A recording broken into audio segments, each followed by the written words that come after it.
अस्सलाम वालेकुम viewers, welcome to my channel. अगर आप मेरे चैनल पे नए हैं तो सब्सक्राइब करें और दबाएं बेल आइकन ताकि आप मेरी नई इंटरेस्टिंग वीडियोस को हासिल कर सकें। हम पढ़ रहे थे बायोलॉजी के बारे में। नेक्स्ट जो मेन टॉपिक जो बहुत ही इंपॉर्टेंट है, मोस्ट इंपॉर्टेंट टॉपिक है, जो 9th से जहाँ से बायो स्टार्ट होती है वहाँ से ऑनवर्ड तमाम जितने भी लेवल्स आते हैं स्टडी के उनमें बार बार रिपीट होती है और बहुत ज़्यादा अहमियत जो है इसको हासिल है, वो माइटोटिक फेज। जैसा कि हमने स्टार्ट में पढ़ा कि दो टाइप के सेल होते हैं, सोमैटिक सेल और जर्म सेल। जो सोमैटिक सेल होते हैं उनमें माइटोसिस होती है, एम फेज का फेज है जिसे हम क्या कहते हैं, माइटोसिस। और जो जर्म सेल होते हैं उनमें क्या होती है, मियोसिस होती है। तो ये दो अलहदा प्रोसेस है, माइटोसिस और मियोसिस, इनको अलहदा अलहदा स्टडी किया जाता है। तो आज हम स्टडी करने जा रहे हैं माइटोसिस को, कि सोमैटिक सेल में जो माइटोसिस होती है वो किस तरह होती है। 1880s में एक साइंटिस्ट था जिसका नाम था वाल्टर फ्लेमिंग, जर्मन बायोलॉजिस्ट था। इसने ऑब्जर्व किया कि एक जो डिवाइडिंग सेल है उसमें जो न्यूक्लियस होता है, जिसमें हमने सेल में न्यूक्लियस भी पढ़ा था, जिसमें जेनेटिक मटेरियल होता है, न्यूक्लियस जो है वो कई ऐसे प्रोसेस से गुजरता है जिसमें डिवीजन जो है वो हो रही है। न्यूक्लियस कई ऐसे प्रोसेस से गुजरता है जिसमें डिवीजन हो रही है, तो उन प्रोसेस को उसने नाम दे दिया माइटोसिस का। अब जो माइटोसिस है ये वो सेल डिवीजन जिसमें एक सेल जो है वो डिवाइड करता है, एक सेल है वो डिवाइड करके दो सेल बनाता है, और जिनमें क्रोमोसोम नंबर जो है वो सेम आता है। एक सेल डिवाइड किया, जितने क्रोमोसोम उसमें वो डिवाइड किया, दो बने, दो में भी सेम नंबर ऑफ क्रोमोसोम होगा, कम नहीं होगा। सो जो माइटोसिस है वो सिर्फ यूकेरियोट सेल में होती है, प्रोकैरियोट सेल में नहीं होती। प्रोकैरियोट सेल में एक सेम टाइप का एक प्रोसेस होता है जिसे कहते हैं बाइनरी फिशन। अब फेजेस ऑफ माइटोसिस क्या है, कि माइटोसिस जो है मोस्ट इंपॉर्टेंट टॉपिक है। सोमैटिक सेल जो है वो माइटोसिस उसमें से पास होके वो आगे डिवाइड करते हैं। टू मेजर फेजेस हैं माइटोसिस की, कैरियोकाइनेसिस एंड साइटोकाइनेसिस। कैरियोकाइनेसिस का मतलब होता है डिवीजन ऑफ न्यूक्लियस। कैरियोकाइनेसिस जो है वो हम पहले स्टडी कर रहे हैं, उसके बाद हम साइटोकाइनेसिस स्टडी करेंगे। कैरियोकाइनेसिस का मतलब होता है डिवीजन ऑफ न्यूक्लियस। अब न्यूक्लियस हमारा उसमें इसके अंदर डीएनए, जेनेटिक मटेरियल, क्रोमोसोम होता है, तो उसकी जो डिवीजन हो रही है, न्यूक्लियस की डिवीजन हो रही है, वो किस प्रोसेस, उस प्रोसेस का नाम है कैरियोकाइनेसिस। अब उसको आगे डिवाइड किया गया है डिफरेंट प्रोसेसेस में, जिसमें नंबर 1 पे आ गया प्रोफेज, फिर आ गया मेटाफेज, फिर आ गया एनाफेज और फिर आ गया टीलोफेज। 4 इसकी आगे फर्दर टाइप्स हैं। नंबर 1 पे आ गया प्रोफेज। तो प्रोफेज में क्या होता है कि जिस तरह एग्जांपल है कि अब घर एक बनाना हो तो कई चीजें हमें जो है वो इकट्ठी करनी पड़ती है। सीमेंट लाओ जी, ये ईंटें लाओ और ये लाओ वो लाओ, सब कुछ को। इसी तरह प्रोफेज जो है वो एक कंस्ट्रक्शन समझ लें कि एक सेल के डिवाइड होने से पहले जो है चीजें का सही करना, एक जगह पे मुस्तहकम आना, इक्विलिब्रियम पे आना, हर चीज बनना, एक स्टेट पे आना, डिवीजन के लिए रेडी होना, उसे हम कहते हैं प्रोफेज इस पूरे। अब जो जेनेटिक मटेरियल होता है न्यूक्लियस में वो बिल्कुल थ्रेड लाइक होता है, वो नजर नहीं आता है। जो क्रोमेटिन जो होता है वो उसको बिल्कुल लूज थ्रेड लाइक होता है, वो क्रोमेटिन कहते हैं, वो बिल्कुल नजर ही नहीं आता। अब जब प्रोफेज स्टार्ट होती है तो ये जो क्रोमोसोम है, ये क्रोमेटिन मटेरियल जो थ्रेड लाइक, ये कंडेंस हो जाता है और कंडेंस होकर ये एक स्ट्रक्चर बना देता है जिसे हम कहते हैं क्रोमोसोम, जो विजुअलाइज हो जाता है। अब इसमें क्या होता है कि क्रोमोसोम बन जाता है, तो वो विजुअलाइज की तरह का हो जाता है। जैसा कि एस फेज में पहले ही क्रोमोसोम डिवाइड तो हो चुका है, डुप्लीकेट हो चुका है। तो क्या था, ऐसे एक था, दूसरा एक था, तो ये जिस जगह से अटैच थे, जो सेंटर पॉइंट था, उसे कहते हैं सेंट्रोमेयर।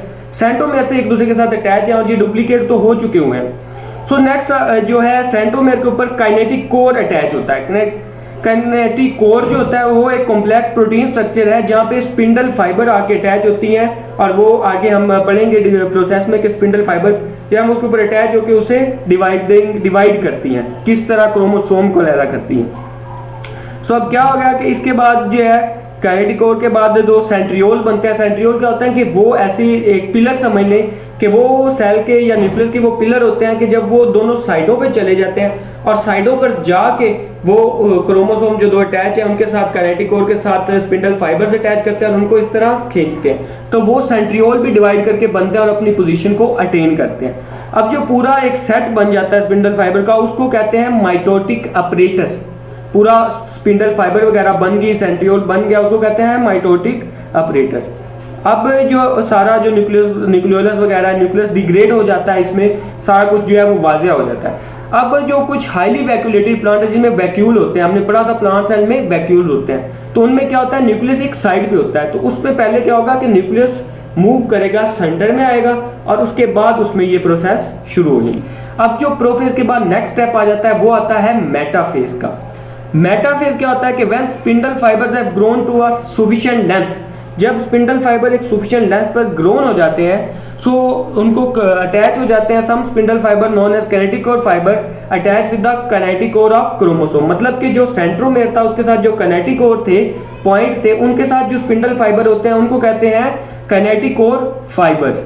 अब ये ऑपोजिट ऐसे होते हैं, एक सेंट्रियोल इधर है, एक इधर है, वहां से भी फाइबर है, यहाँ से एक एक के साथ अटैच हो गया, एक दूसरे के साथ, तो इस तरह वो अटैच, मतलब ये क्रोमोसोम है इसके साथ जो कैनेटिक कोर के ऊपर अटैच है, तो इस तरह वो क्या बना देते हैं, वो कैनेटिक कोर फाइबर बना देते हैं।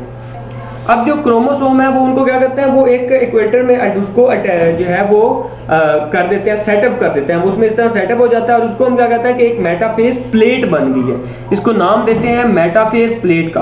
और कुछ ऐसे स्पिंडल भी हैं जो उस कैनेटिक कोर के साथ अटैच नहीं हुए होते, उसे क्या कहते हैं, non kinetic core spindle fibres. अब प्रोफेज में सब विजुअलाइज हो गया था, तो अब मेटाफेज में क्या हुआ कि वो इक्वेटर पे क्रोमोसोम जो है वो इस तरह अलाइन हो गए, एक के बाद ऊपर एक के बाद नीचे इस तरह आ गए डिवीजन के लिए स्टार्ट। अब नेक्स्ट आ जाएगा एनाफेज।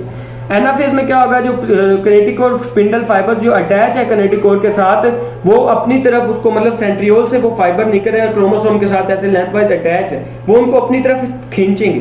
तो जब दो ऐसे अटैच है उनको अपनी तरफ खींचेंगे तो वो इस तरह दो साइडों पे चले जाएंगे, वो क्रोमोसोम जो है सिस्टर क्रोमेटिड वो इस तरह साइडों पे चले जाएंगे, एक इधर आ जाएगा एक इधर आ जाएगा, इसी तरह वो सारे क्या है डिवाइड कर गए।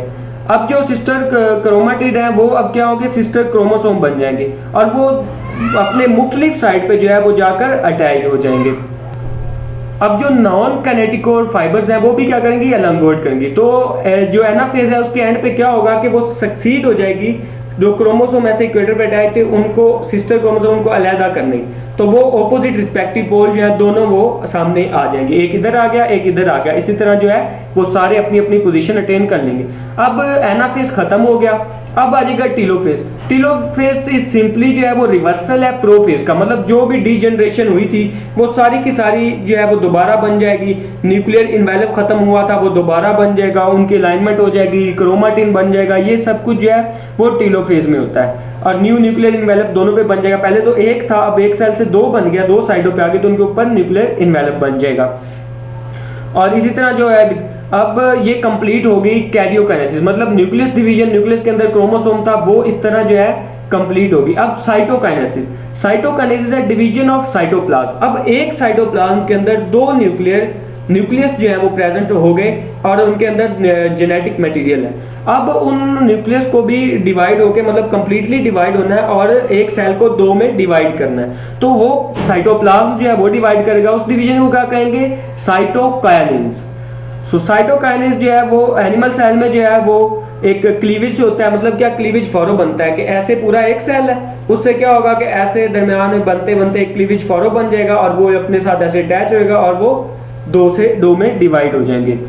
अब मेटाफेज प्लेट जो है वो जहाँ पे होती है वहां पे क्लीवेज फैरो, मतलब कि वो दरमियान वाला जो हिस्सा था जहाँ पे मेटाफेज प्लेट बनी थी क्रोमोसोम की, वो उसमें आएगा और वो डिवाइड कर जाएगा।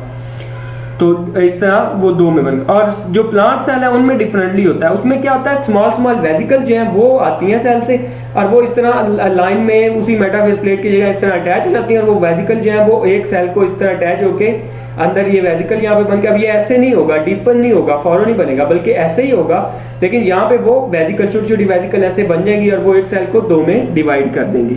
तो ये प्लांट सेल में इस तरह होता है। तो एक डिस्क जो बन जाती है उसे कहते हैं फ्रैगमोप्लास्ट, उन वेजिकल की मदद से। सो इस तरह जो एक सेल है वो दो में डिवाइड कर जाता है। इंटरफेज में हमने पढ़ लिया डुप्लीकेशन वगैरह हर चीज की होती है। फिर माइटोटिक फेज आती है, तो हम सोमैटिक सेल में पढ़ रहे थे माइटोसिस।